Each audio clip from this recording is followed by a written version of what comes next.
Hello everyone, good morning. एक बार फिर से आप सभी का क्रेजी जी के ट्रिक के डेली करंट अफेयर की सीरीज में स्वागत है। आज के सेशन में हम डिस्कस करेंगे 20 मार्च के सभी करंट अफेयर को। आराम से सेशन में बने रहिए, एक एक फैक्ट, एक एक क्वेश्चन को आराम से नोट कीजिएगा और पीडीएफ क्रेजी जी के ट्रिक के एप्लीकेशन पर जाकर ले लीजिए। चेकआउट कीजिए एप्लीकेशन को, काफ़ी सारे एग्जाम ओरिएंटेड कोर्सेस आपके लिए वहां पर अवेलेबल है, काफ़ी नॉमिनल प्राइजेस में, तो आप वहां पर चेकआउट जरूर कीजिएगा। सबसे पहला इंपॉर्टेंट क्वेश्चन देखेंगे आज के करंट अफेयर का। आराम से सुनिए, एक एक फैक्ट को नोट कीजिएगा। पिछड़े वर्ग के युवाओं को फाइनेंशियल हेल्प देने के लिए राजीव युवा विकासम स्कीम किस राज्य में लाई गई है? तो देखिए, राज्य के जो पिछड़े वर्ग के युवा है, चाहे वो एससी हो, एसटी हो, ओबीसी हो या फिर माइनॉरिटीज के हों, उन्हें फाइनेंशियल हेल्प देने के लिए राजीव गांधी विकासम स्कीम को लॉन्च करने का श्रेय दिया जाता है तेलंगाना सरकार को। तेलंगाना के वर्तमान में सीएम कौन है? तो ये है रेवंत रेड्डी। तो रेवंत रेड्डी इन्होंने अनाउंस किया है राज्य में एक स्कीम को, राजीव गांधी युवा विकासम स्कीम को। इन्होंने कहा है कि इस स्कीम में हम राज्य की जितने भी एससी वर्ग के स्टूडेंट हैं, जितने भी युवा हैं, शेड्यूल ट्राइब के जितने भी युवा हैं जो कि बेरोजगार हैं, या फिर ओबीसी के या फिर माइनॉरिटीज के जितने भी बेरोजगार युवा हैं, उन्हें फाइनेंशियल हेल्प प्रोवाइड करवाएंगे। और इसके लिए राज्य में 6000 करोड़ रुपए का बजट भी हाल ही में आवंटित किया गया। तेलंगाना में 6000 करोड़ रुपए का बजट दिया गया है। यहां पर 3 लाख रुपए तक का एक फाइनेंशियल हेल्प दिया जाएगा, जिससे वे अपने बिजनेस को, कोई भी बेरोजगार युवा स्टार्ट कर पाएगा। अलग अलग फेजेस में बांटा गया है, अलग अलग स्टेप में। जैसे 1 लाख तक का अगर कोई भी बेरोजगार युवा ऋण लेता है, लोन लेता है, तो 80% तक उसे गवर्नमेंट सब्सिडी देगी। अगर ये राशि 1 लाख से 2 लाख होती है तो 70% तक सब्सिडी, और 2 से 3 लाख में 60% तक सब्सिडी दी जाएगी किसी भी युवा को। इस तरीके से 3 लाख रुपए तक की फाइनेंशियल हेल्प दी जाएगी, ताकि कोई भी राज्य का युवा अपना बिजनेस स्टार्ट कर सके, स्टार्टअप शुरू कर सके, कोई भी micro small medium enterprises run करवा पाए। इसके लिए आर्थिक सहायता दी जाएगी तेलंगाना सरकार के द्वारा। ओके, स्कीम का नाम देख लेते हैं एक बार फिर से। स्कीम का नाम है राजीव युवा विकासम स्कीम। अब यहां पर कैजुअल फैक्ट देख लेते हैं तेलंगाना के, है ना। कैजुअल इंफॉर्मेशन देख लेते हैं। कभी आंध्र प्रदेश का पार्ट हुआ करता था, लेकिन 2 जून 2014 को यह आंध्र प्रदेश से अलग हुआ और एक नया स्टेट बना तेलंगाना। कैपिटल है हैदराबाद और जिष्णु देव वर्मा वर्तमान में यहां के गवर्नर के पद पर हैं। सीएम हो गए रेवंत रेड्डी। यहां पर अगर हम लोकसभा सीटों की बात करें तो ये 119 है। राज्य में विधान परिषद देखने को मिलती है, 40 सीट इसकी है। राज्यसभा की सीटों की संख्या है 7 और तेलंगाना में लोकसभा की सीटों की संख्या है 17। ठीक है, यह है तेलंगाना की बेसिक इंफॉर्मेशन, याद रखिएगा। सेकंड क्वेश्चन पर आएंगे। एशियन फिल्म अवार्ड 2025 में बेस्ट फिल्म का अवार्ड किसे दिया गया? एशिया की जितने भी कंट्रीज है, उनमें जो भी मूवीज रिलीज होती है, उनके परफॉर्मेंस के आधार पर अनाउंस किए जाते हैं एशियन फिल्म अवार्ड। अब यहां पर ये इंपॉर्टेंट इसलिए हो जाता है क्योंकि यहां पर जो बेस्ट फिल्म का अवार्ड है ना, वो इंडिया की एक मूवी को मिला है। पायल कपाड़िया ने इसे डायरेक्ट किया था। ये मूवी है all we imagine as light. Answer हो जाएगा आंसर बी। देखिए, अदर जो कैटेगरीज है नॉर्मली पूछी नहीं जाती है, ये इंडियन है तो यहां पर हमारे लिए इंपॉर्टेंट हो जाता है। तो बेस्ट फिल्म का अवार्ड मिला all we imagine as light, Payal Kapadia के द्वारा इसे डायरेक्ट किया गया है। आयोजन हुआ था हांगकांग में, एशियन फिल्म अवार्ड 2025 का। अब बेस्ट मूवी पता चल गई, एक और चीज होती है, या तो बेस्ट डायरेक्टर हमको पता हो या फिर बेस्ट एक्टर के बारे में पता होना चाहिए।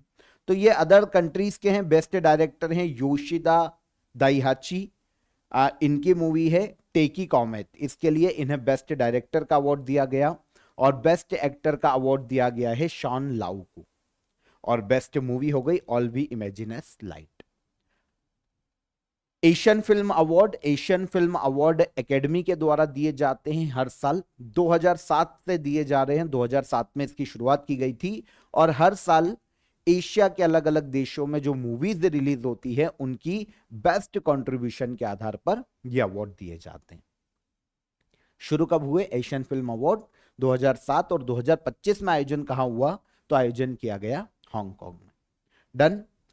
आपको ऑफर ऑफ द डे बता देता हूं। तो देखिए, आप सभी के लिए bilingual all subject question bank यहां पर अवेलेबल है।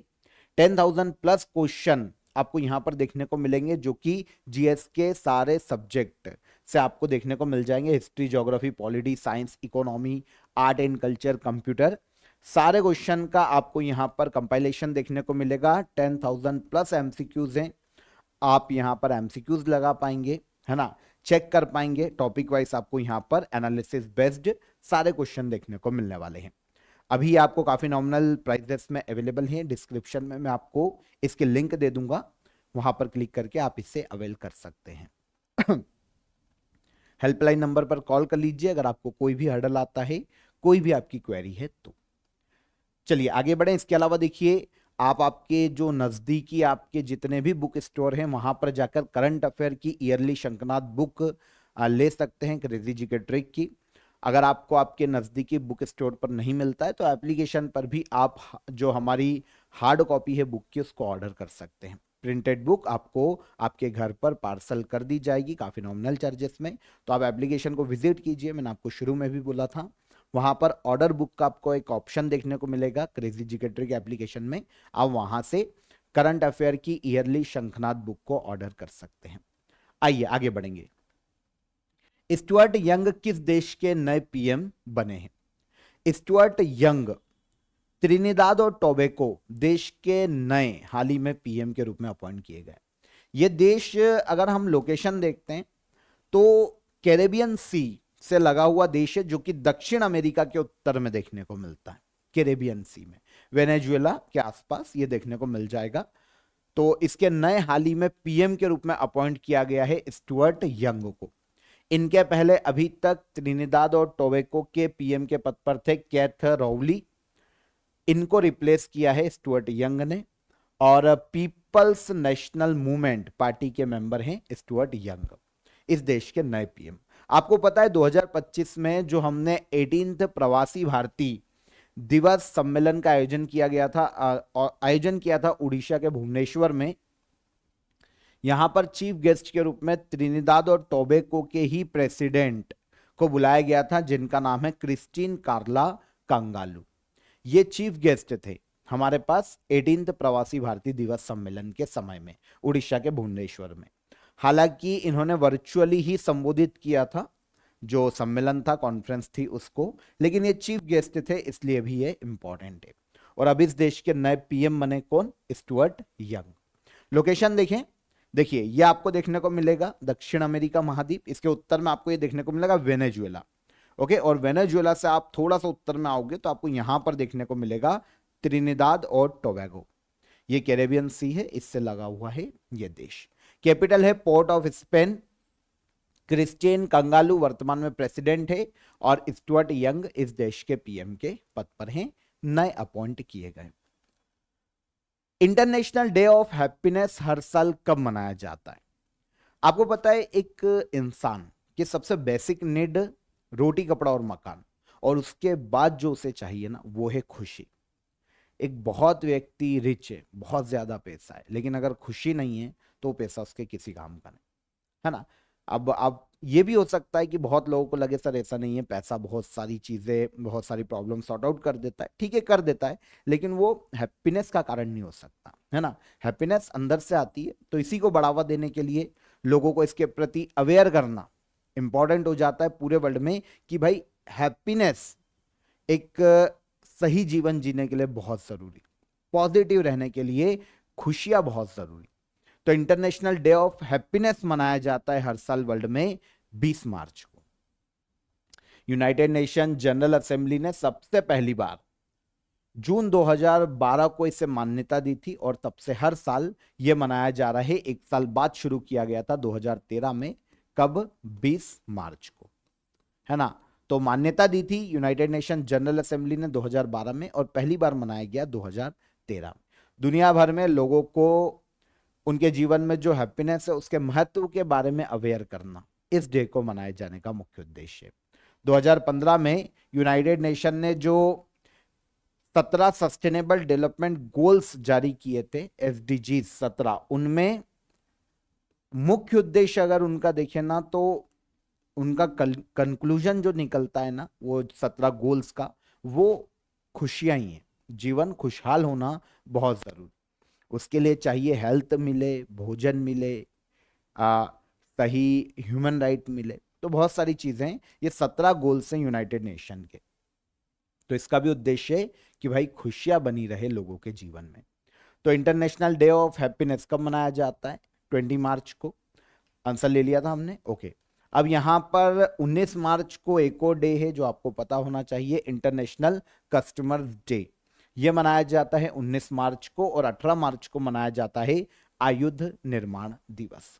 इसके बारे में हमने पढ़ा था। हाल ही में स्नीकर ब्रांड स्केचर्स ने अपना ब्रांड एम्बेसडर किसे बनाया है? तो जूतों का एक ब्रांड है जिसका नाम है स्केचर्स, सुना होगा, थोड़ा महंगा ब्रांड है।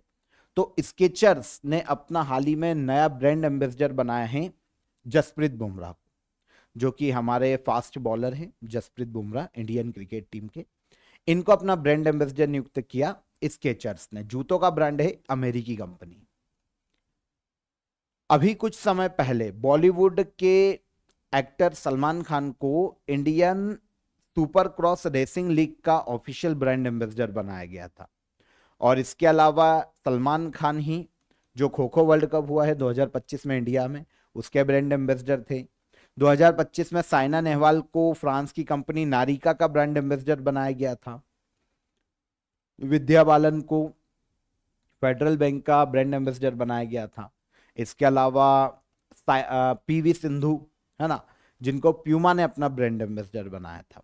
तो ये अदर ब्रांड एम्बेसडर हैं, और एक और जुड़े जसप्रीत बुमराह, जो कि स्केचर्स के ब्रांड एम्बेसडर हाल ही में बनाए गए। बुमराह की बात करें तो देखिए अहमदाबाद गुजरात से आते हैं ये। 2024 ICC अवार्ड की बात करें तो 2024 के लिए एक तो इन्हें ICC player of the year का अवार्ड दिया गया था अभी एक महीने पहले ही 2024 के लिए, और ICC test player of the year का अवार्ड भी जसप्रीत बुमराह को ही दिया गया 2024 के लिए। मेजर ध्यानचंद खेल रत्न अवार्ड की बात करें तो 2024 में जसप्रीत बुमराह को मेजर ध्यानचंद खेल रत्न अवार्ड से सम्मानित किया गया था। तो ये 2024 और 2025 के अवार्ड है जसप्रीत बुमराह के। वैज्ञानिकों ने हाल ही में 128 नए मून्स की खोज की है। इन मून्स जो हैं, चंद्रमा है, एक ग्रह के हैं, जिनको मिलाकर उस ग्रह पर जो मून है उनकी संख्या हो गई है 274। ये ग्रह कौन सा है जिस पर नए 128 मून खोजे गए हैं वैज्ञानिकों के द्वारा? और अब सौरमंडल में ये सबसे ज्यादा उपग्रह वाला ग्रह बन गया। सबसे ज्यादा चंद्रमा या मून्स वाला ग्रह कौन बन गया? तो ये हो गया है सैटर्न। कौन हो गया? सैटर्न। सबसे ज्यादा उपग्रह देखने को मिलेंगे आप किसके? शनि के। देखिए शनि के 128 नए मून्स की खोज की गई है, और इनको मिलाकर सैटर्न के अब मून्स हो जाते हैं टोटल 274। इसके बाद जुपिटर ही अब ऐसा ग्रह है जिसके शनि के बाद सबसे ज्यादा मून है 95। तो सबसे ज्यादा मून हो गए किसके? ये हो गए सैटर्न के 274। सेकेंड नंबर पर आएगा जुपिटर इससे पहले, ठीक है, इसके पास मून होगा 95। और गैनीमेड सबसे बड़ा मून है सौरमंडल में, जो कि जुपिटर का मून है। जुपिटर का या बृहस्पति का उपग्रह है गैनीमेड, सबसे बड़ा उपग्रह है सौरमंडल का अभी तक जो ज्ञात है ना। सौरमंडल का सबसे बड़ा ग्रह जुपिटर ही है। इसके अलावा सौरमंडल का सबसे छोटा प्लेनेट देखें मर्क्यूरी, सौरमंडल का सबसे गर्म ग्रह वेनस, सबसे ठंडा नेपच्यून। वैसे पहले 9 ग्रह हुआ करते थे, 9 प्लेनेट हुआ करते थे हमारे सौरमंडल में। पहले प्लूटो भी था, लेकिन 2006 में इसे सौरमंडल में ग्रह की श्रेणी से बाहर कर दिया गया और इसे बोना ग्रह घोषित किया गया, क्योंकि एक्चुअल में जो ग्रह की एक डेफिनेशन होना चाहिए ना, उसकी क्राइटेरिया को ये पूरा नहीं कर पा रहा था।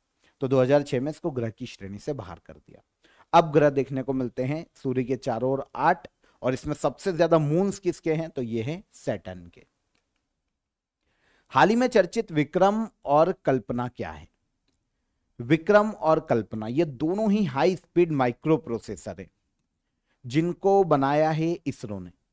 ओके, जो भी हमारे अंतरिक्ष के आगे मिशन होंगे ना, उसमें सॉफ्टवेयर रन करवाने के लिए high speed micro processor ISRO ने बनाए हैं। एक को नाम दिया है विक्रम और एक को नाम दिया है कल्पना। इसमें अगर हम विक्रम 3201 की बात करें तो ये पूरी तरीके से स्वदेशी तकनीक से बनाया गया 32 बिट माइक्रो प्रोसेसर है ना। जो लॉन्च व्हीकल होंगे इन फ्यूचर, इनमें यूज किया जाएगा Vikram high speed micro processor का।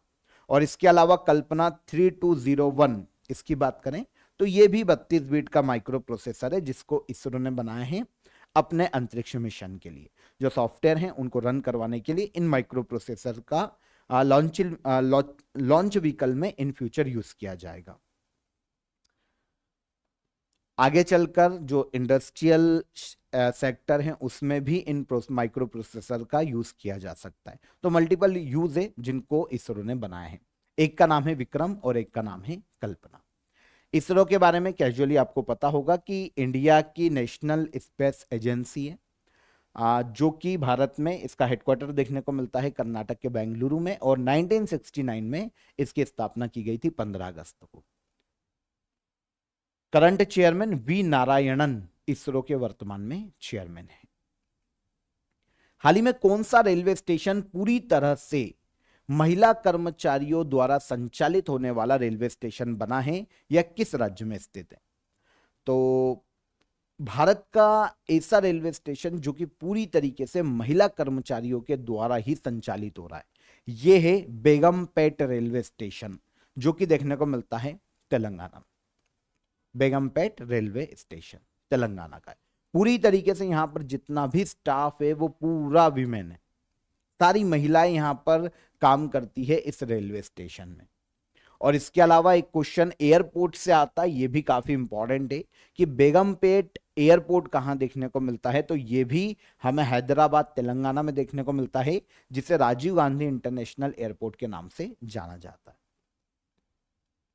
2024 में बेगमपेट एयरपोर्ट को जो एयरपोर्ट सर्विस क्वालिटी सर्वेक्षण है उसमें 15 से लेकर 25 पैसेंजर पर ईयर कैटेगरी में एशियन पैसिफिक रीजन का बेस्ट एयरपोर्ट का अवार्ड दिया गया था।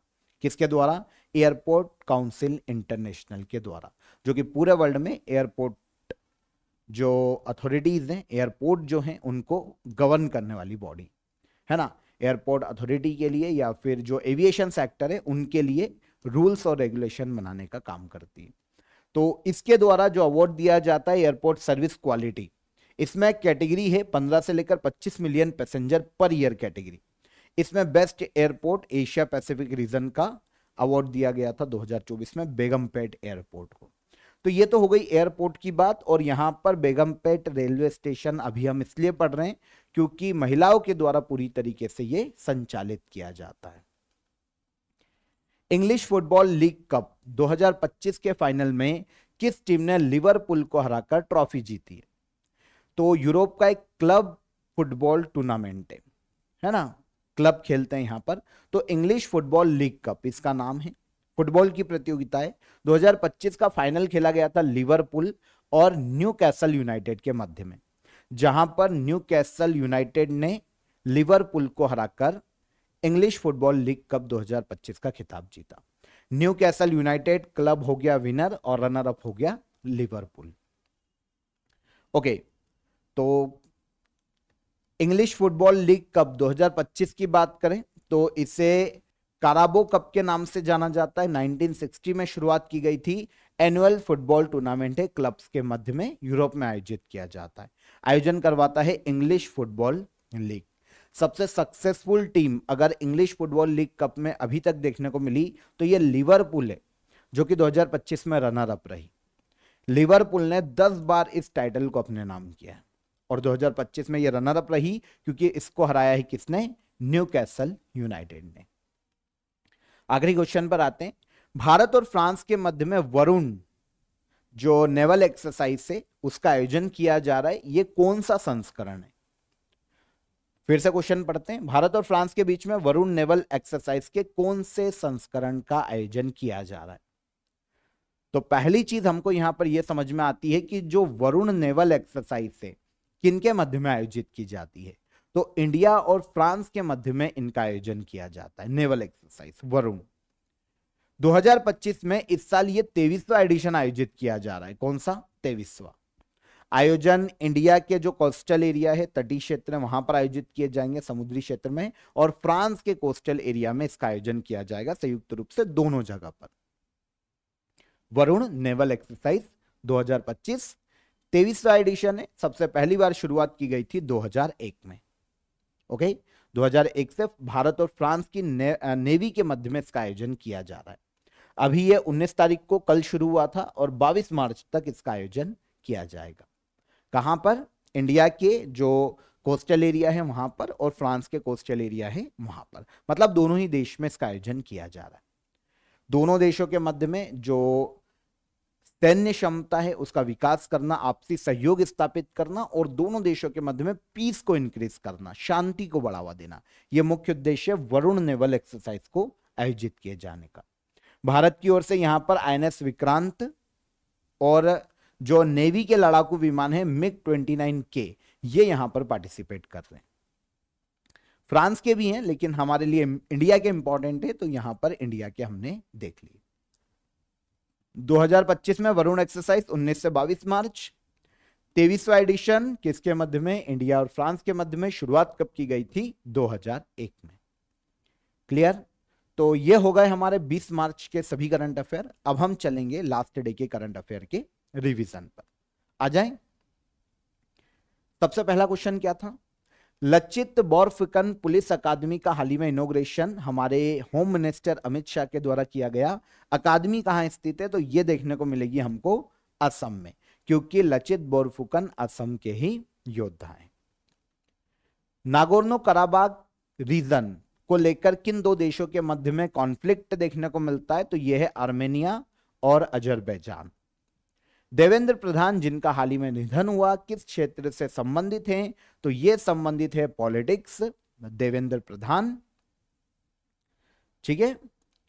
भारत सरकार ने इसरो के किस मिशन को मंजूरी प्रदान की? तो यह है चंद्रयान 5।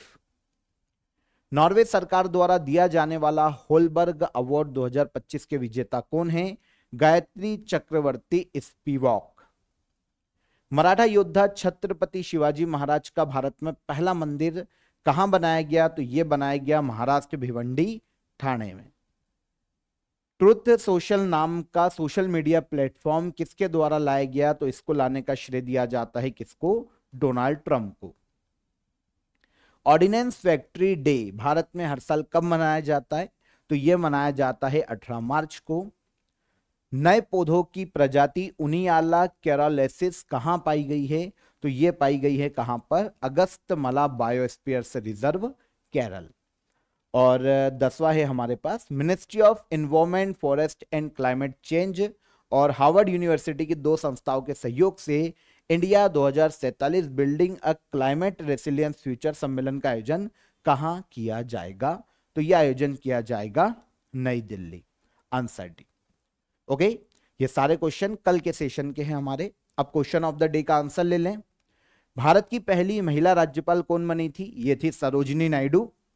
1947 से 1949 तक जो यूपी का क्षेत्र था उस वक्त, वहां पर राज्यपाल के रूप में पहली बार इन्हें अपॉइंट किया गया था एक महिला के रूप में। तो पहली महिला राज्यपाल किसी भी राज्य की। जैन धर्म के 23वें तीर्थकर कौन थे? तो ये थे पार्श्वनाथ। कौन है पार्श्वनाथ? अंतरराष्ट्रीय न्यायालय का मुख्यालय कहां पर है? तो यह देखने को मिलेगा नीदरलैंड के हेग में, इंटरनेशनल कोर्ट ऑफ जस्टिस का हेडक्वार्टर। ये तीनों क्वेश्चन हो गए, आंसर हो गए। अब आज के लिए question of the day, window explorer खोलने की शॉर्टकट क्या है?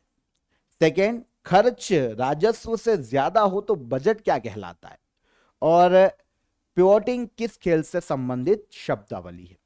तीनों क्वेश्चन के आंसर कमेंट में कीजिएगा और सेशन कैसा लगा ये भी बताइए। एप्लीकेशन को चेकआउट जरूर कीजिएगा और आपको पीडीएफ भी एप्लीकेशन पर ही मिल जाएगी डेली करंट अफेयर की। काफ़ी सारा फ्री स्टडी मटेरियल भी आपको वहाँ पर मिलता है, अदर पीडीएफ भी आपके लिए फ्री ऑफ कॉस्ट मिलती है। तो एक बार चेकआउट कीजिएगा। एप्लीकेशन की लिंक मैंने आपको डिस्क्रिप्शन में दे दी है। कल फिर मुलाकात करेंगे, तब तक अपना ख्याल रखिए। जय हिंद, जय भारत।